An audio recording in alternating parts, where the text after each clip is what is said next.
Assalamualaikum warahmatullahi wabarakatuh. Halo teman-teman, kembali lagi di channel ini. Jadi di video kali ini saya akan membuat video seperti video-video saya sebelumnya. Nah, jadi di video kali ini kita bakalan membahas tentang transformasi peran Bank Indonesia setelah kehadiran OJK atau Otoritas Jasa Keuangan. Nah, yang pertama di sini kita akan membahas kondisi dan peran Bank Indonesia sebelum adanya OJK. Nah, sebelum kita membahas bagaimana transformasi peran Bank Indonesia setelah berdirinya Otoritas Jasa Keuangan, kita perlu memahami terlebih dahulu posisi keuangan serta karakteristik fungsi Bank Indonesia pada masa sebelum pengawasan sektor jasa keuangan dialihkan kepada OJK. Pemahaman ini penting karena menjadi dasar untuk melihat perubahan, dampak, dan alasan mengapa reformasi kelembagaan tersebut dilakukan. Pada masa sebelum OJK resmi mengambil alih fungsi pengawasan, Bank Indonesia merupakan lembaga yang memegang peranan sangat strategis dan sangat luas dalam sistem keuangan nasional. Tidak hanya menjalankan tugas sebagai bank sentral yang menetapkan dan melaksanakan kebijakan moneter, serta menjaga kestabilan nilai rupiah, namun juga menjalankan fungsi regulator sekaligus pengawas perbankan. Dengan kata lain, struktur kewenangan Bank Indonesia saat itu bersifat terpusat dan mencakup hampir seluruh aspek yang berkaitan dengan stabilitas keuangan. Nah, kondisi inilah yang kemudian memunculkan berbagai dinamika, baik dalam konteks kebijakan, efektivitas pengawasan, hingga potensi konflik peran. Nah, oleh karena itu, saya akan memberikan gambaran menyeluruh mengenai bagaimana peran dan kewenangan Bank Indonesia sebelum adanya OJK. Sebelum kita membahas bagaimana transformasi peran Bank Indonesia setelah berdirinya Otoritas Jasa Keuangan, kita perlu memahami terlebih dahulu posisi, kewenangan, serta karakteristik fungsi Bank Indonesia pada masa sebelum pengawasan sektor jasa keuangan dialihkan kepada OJK. Nah, pemahaman ini penting karena menjadi dasar untuk melihat perubahan, dampak, dan alasan mengapa reformasi kelembagaan tersebut dilakukan. Jadi, pada masa sebelum OJK resmi mengambil alih fungsi pengawasan, Bank Indonesia merupakan lembaga yang memegang peranan sangat strategis dan sangat luas dalam sistem keuangan nasional. Nah, tidak hanya menjalankan tugas sebagai bank sentral yang menetapkan dan melaksanakan kebijakan moneter serta menjaga kestabilan nilai rupiah, namun juga menjalankan fungsi regulator sekaligus pengawas perbankan. Dengan kata lain, struktur kewenangan Bank Indonesia saat itu bersifat terpusat dan mencakup hampir seluruh aspek yang berkaitan dengan stabilitas sistem keuangan. Kondisi inilah yang kemudian memunculkan berbagai dinamika, baik dalam konteks kebijakan, efektivitas pengawasan, hingga potensi konflik peran. Oleh karena itu, saya akan memberikan gambaran menyeluruh mengenai bagaimana peran dan kewenangan Bank Indonesia sebelum adanya OJK. Nah, sejarah singkat Bank Indonesia sebagai bank sentral. Jadi, Bank Indonesia ditetapkan sebagai bank sentral melalui Undang-Undang Nomor 23 Tahun 1999 yang kemudian diperbarui beberapa kali. Sebelum undang-undang ini diberlakukan, peran Bank Indonesia bercampur dengan fungsi komersial. Transformasi Bank Indonesia menjadi bank sentral penuh merupakan bagian dari pembenahan sistem keuangan nasional pasca krisis ekonomi pada tahun 1997 sampai 1998. Nah, setelah penetapan undang-undang tersebut, Bank Indonesia memperoleh kedudukan sebagai lembaga independen yang tidak dapat diintervensi oleh pemerintah dalam pengambilan keputusan kebijakan moneter, independensi tujuan, independensi instrumen, independensi personalia. Dengan landasan hukum tersebut, Bank Indonesia diberikan mandat utama, yaitu menjaga kestabilan nilai rupiah yang diwujudkan melalui dua dimensi.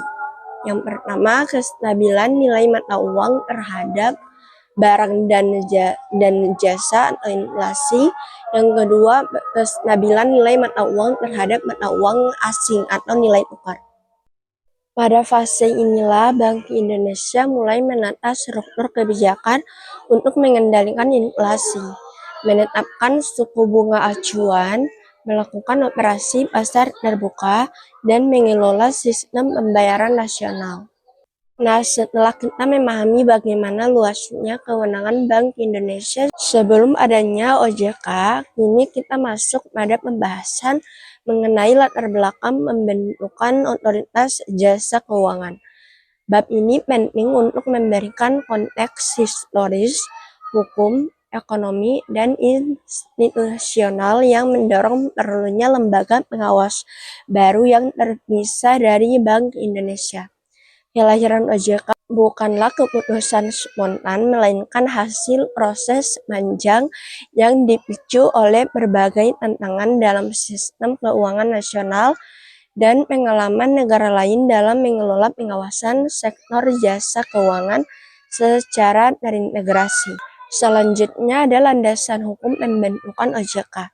Dasar hukum yang menjadi penyebab lahirnya OJK sesungguhnya sudah muncul jauh sebelum lembaga ini resmi beroperasi. Undang-Undang Nomor 23 Tahun 1999 tentang Bank Indonesia memuat amanat bahwa fungsi pengawasan sektor perbankan akan dialihkan dari BI ke lembaga independen di luar BI.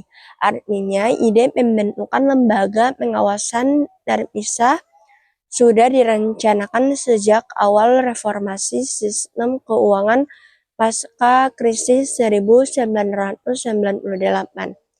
Amanat tersebut diperjelas di dalam perubahan undang-undang berikutnya, hingga akhirnya otoritas jasa keuangan resmi dibentuk melalui Undang-Undang Nomor 21 Tahun 2011.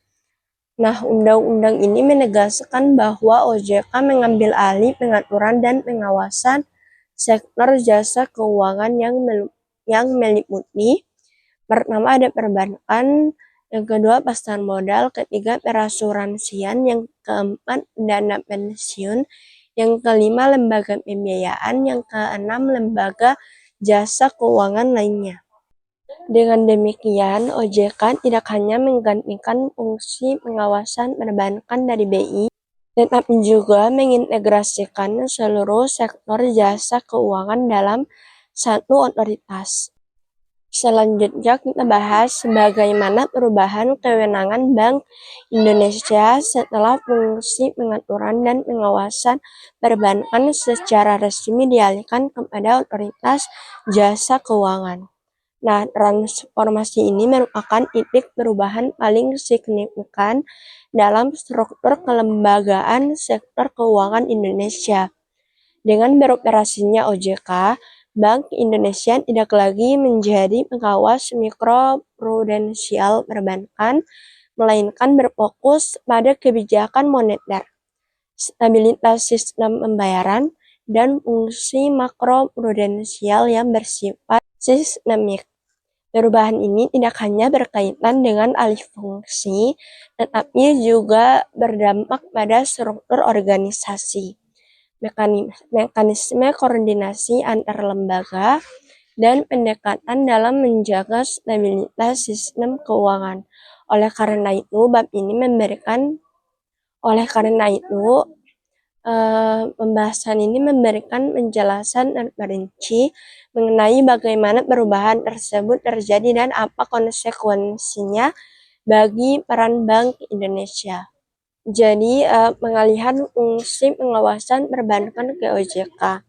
Nah, perubahan paling mendasar adalah pengalihan fungsi pengaturan dan pengawasan perbankan dari Bank Indonesia ke Otoritas Jasa Keuangan. Proses transaksi ini berlangsung bertahap dan mulai berlaku penuh pada tahun 2013. Dengan pengalihan ini, Bank Indonesia tidak lagi memiliki kewenangan untuk melakukan pemeriksaan bank, menetapkan ketentuan prudensial bank, memberikan penilaian tingkat kesehatan bank, menjatuhkan sanksi kepada bank, dan menangani bank bermasalah secara langsung. Semua kewenangan tersebut dilaksanakan oleh OJK sebagai otoritas pengawas yang mandiri dan terintegrasi. Selanjutnya ada perubahan struktur kebijakan setelah pengalihan.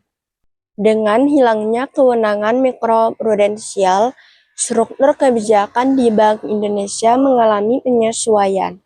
Bank Indonesia tidak lagi mengambil keputusan berbasis kondisi kesehatan perbankan secara individual, melainkan fokus pada pertama, stabilitas sistem keuangan secara agregat. Yang kedua, memantau risiko sistemik. Yang ketiga, merumuskan instrumen mengendali siklus keuangan. Yang ketiga, merumuskan instrumen mengendali siklus keuangan. Pendekatan ini mengubah perspektif dari bank by bank supervision ke systemic macroprudential policy. Selanjutnya ada penegasan tugas utama Bank Indonesia pasca OJK. Setelah OJK beroperasi, tugas Bank Indonesia dipertegas dalam 3 aspek inti. Yang pertama ada kebijakan moneter, menetapkan suku bunga acuan, mengendalikan inflasi, menjaga nilai tukar rupiah, dan mengatur likuiditas perekonomian. Yang kedua ada sistem pembayaran, pengaturan sistem pembayaran digital, lalu ada pengawasan penyelenggara pembayaran, modernisasi infrastruktur pembayaran, dan memastikan kelancaran transaksi ekonomi nasional. Yang ketiga, kebijakan makroprudensial. Ini adalah peran baru yang sangat penting. Kebijakan makroprudensial mencakup yang pertama ada menjaga stabilitas sistem keuangan secara keseluruhan, ada mengendalikan pertumbuhan kredit berlebihan, mencegah gelembung aset atau aset bubble, menetapkan rasio pembiayaan makroprudensial, dan yang kelima ada risiko dan yang terakhir ada mitigasi risiko sistematik lintas lembaga. Selanjutnya, dampak pengalihan kewenangan terhadap kelembagaan Bank Indonesia. Beberapa dampak struktural yang terjadi yaitu yang pertama reorganisasi Departemen Pengawasan, yang kedua perampingan fungsi pemeriksaan bank, yang ketiga fokus meningkatkan riset moneter dan makroprudensial, yang keempat penguatan unit sistem pembayaran, yang kelima reposisi Bank Indonesia sebagai pengelola stabilitas makro. Perubahan ini juga meningkatkan spesialisasi internal Bank Indonesia. Selanjutnya ada koordinasi baru dengan OJK dan LPS. Setelah adanya pembagian kewenangan, koordinasi 3 lembaga menjadi sangat penting. Pertama, OJK, yaitu pengawasan mikroprudensial lembaga keuangan.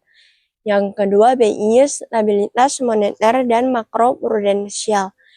Yang ketiga, LPS, menjamin simpanan dan resolusi bank. Untuk memastikan sinergi, dibentuk KSSK atau Komite Stabilitas Sistem Keuangan. KSSK berfungsi untuk koordinasi kebijakan stabilitas keuangan, deteksi dan respon krisis, dan yang terakhir penanganan bank gagal berdampak sistemik. Selanjutnya kita masuk ke dampak dan evaluasi transformasi peran Bank Indonesia.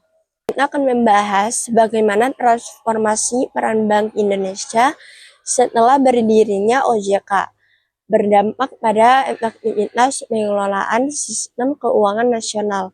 Evaluasi ini mencakup manfaat, tantangan, respons pasar, koordinasi antar lembaga, serta contoh nyata penerapannya dalam situasi ekonomi yang bergejolak, termasuk pandemi COVID-19 dan tekanan ekonomi global. Analisis ini memberikan gambaran apakah pemisahan kewenangan tersebut membuat sistem keuangan Indonesia menjadi lebih kuat, stabil, dan adaptif. Kita masuk ke manfaat pemisahan pengawasan dari Bank Indonesia. Kehadiran OJK memberikan sejumlah dampak positif bagi struktur stabilitas keuangan Indonesia. Beberapa manfaat utama yang sering disorot adalah yang pertama, fokus kebijakan yang lebih jelas. Dengan tidak lagi mengawasi perbankan secara mikro, Bank Indonesia dapat lebih fokus pada yang pertama pengendalian inflasi, yang kedua stabilitas nilai tukar, yang ketiga pengelolaan likuiditas nasional, yang keempat penguatan sistem pembayaran, yang kelima stabilitas keuangan makro. Yang kedua, pengawasan sektor keuangan terintegrasi. OJK menjadi pengawas untuk perbankan, pasar modal, asuransi, pembiayaan, dan fintech. Hal ini mencegah regulatory arbitrage dan memudahkan pemetaan risiko lintas sektor. Yang ketiga, independensi moneter lebih terjaga. Bank Indonesia tidak lagi mengalami dilema seperti inflasi harus ditekan, tapi peningkatan suku bunga membuat bank bermasalah. Yang keempat, perlindungan konsumen lebih kuat. OJK memiliki layanan pengaduan, mekanisme sengketa, dan edukasi literasi keuangan nasional. Selanjutnya ada tantangan dan kelemahan setelah transformasi. Meski membawa banyak manfaat, perubahan ini juga memunculkan tantangan baru. Yang pertama ada potensi gap informasi. Bank Indonesia tidak lagi memiliki akses langsung pemeriksaan bank, sehingga perlu mekanisme pertukaran data dan protokol pelaporan terstruktur. Yang kedua, koordinasi kebijakan yang lebih kompleks, karena 3 lembaga kini berbagi peran: Bank Indonesia, OJK, dan LPS. Yang ketiga, penanganan krisis membutuhkan mekanisme multi lembaga. Sebelumnya BI bisa bertindak sendiri, kini perlu koordinasi formal. Yang keempat, kecepatan respon di lapangan.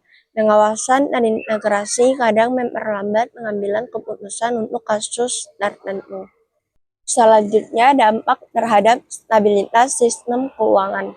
Setelah pemisahan kewenangan, stabilitas sistem keuangan menunjukkan peningkatan sebagai berikut.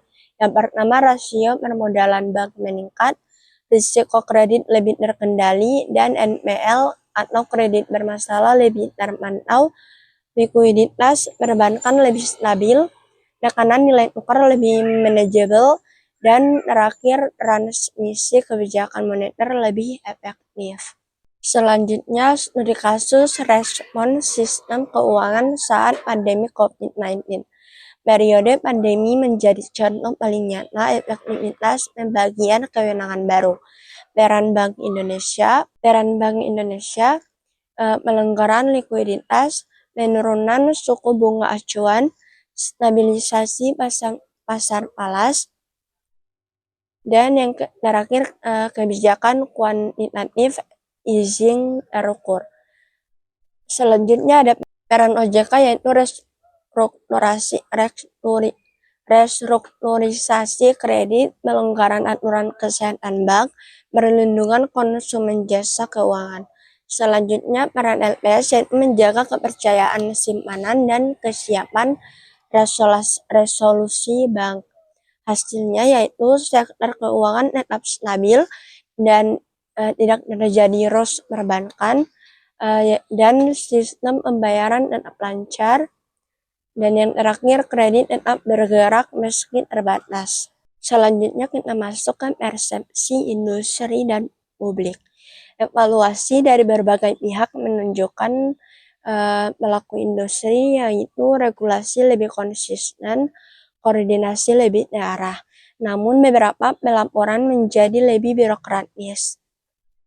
Yang kedua ada akademisi, yaitu pembagian kewenangan dinilai lebih tepat dan sejalan praktik internasional. Yang ketiga ada masyarakat, yaitu literasi meningkat, perlindungan konsumen lebih jelas. Dampak transformasi peran Bank Indonesia terhadap ekosistem keuangan nasional. Yang pertama ada dampak terhadap stabilitas sistem keuangan.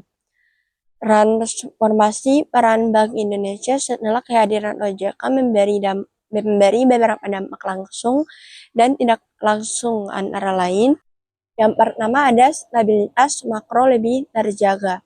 Bank Indonesia bisa fokus penuh mengatur inflasi, koordinasi bauran kebijakan moneter lebih presisi, dan volatilitas nilai tukar dapat dikelola lebih cepat.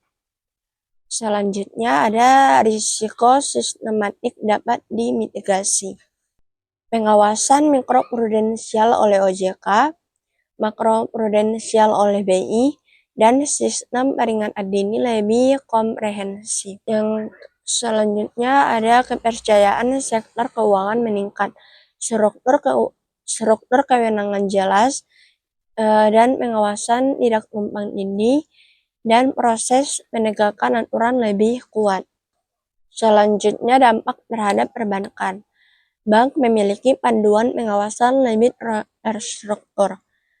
Pengawasan kepatuhan yaitu OJK, kepatuhan terhadap kebijakan likuiditas dan buffer adalah BI. Selanjutnya yaitu mendorong bank memperkuat manajemen risiko, yaitu rasio likuiditas wajib, stress test berkala, dan ketentuan counter cyclical buffer. Selanjutnya yaitu mendorong inovasi layanan digital, yaitu KRIS, open banking, dan sistem pembayaran real time.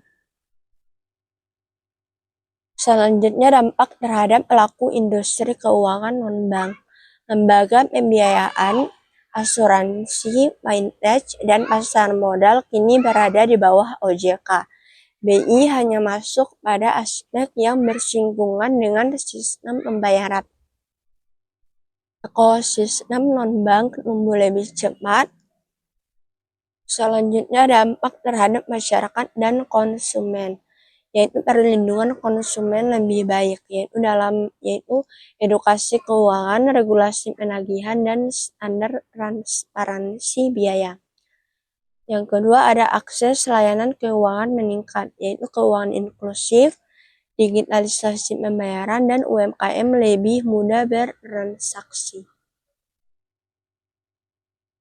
Selanjutnya ada tantangan setelah transformasi peran Bank Indonesia. Yang pertama tantangan koordinasi antar lembaga, yaitu resiko overlapping kebijakan, perbedaan prioritas regulator, dan kebutuhan protokol koordinasi yang konsisten. Yang kedua ada tantangan dalam stabilitas sistem pembayaran, yaitu ancaman cyber attack. Yang kedua keamanan data dan integrasi fintech global. Yang ketiga tantangan kebijakan moneter di era digital, yaitu mata uang kripto, digital asset, dan shadow banking. Selanjutnya tantangan respon kebijakan saat krisis. Contoh kasus yaitu pandemi COVID-19, BI, OJK, dan pemerintah harus bergerak serentak. dan butuh mekanisme krisis terpadu. Jadi kesimpulannya yaitu berdasarkan seluruh pembahasan mengenai transformasi peran Bank Indonesia setelah kehadiran Otoritas Jasa Keuangan dapat disimpulkan bahwa yang pertama yaitu transformasi ini terjadi karena kebutuhan tata kelola yang lebih kuat. Pembentukan OJK membuat fungsi pengawasan sektor jasa keuangan termasuk perbankan dipisahkan dari Bank Indonesia untuk meningkatkan efektivitas, independensi, dan stabilitas sektor keuangan secara menyeluruh. Yang kedua, peran Bank Indonesia bergeser tetapi tidak berkurang. Setelah OJK hadir, BI berfokus pada kebijakan moneter, stabilitas nilai rupiah, dan kebijakan makro prudensial, pengaturan dan pengembangan sistem pembayaran yang justru memperkuat kontribusi terhadap stabilitas ekonomi nasional. Yang ketiga yaitu pembagian kewenangan menciptakan ekosistem keuangan yang lebih terstruktur, dengan BI sebagai menjaga stabilitas moneter dan sistematik, dan OJK sebagai pengawas mikro prudensial dan perlindungan konsumen. Maka risiko sistematik lebih mudah diantisipasi, koordinasi kebijakan lebih terarah, dan kepercayaan publik terhadap sistem keuangan meningkat.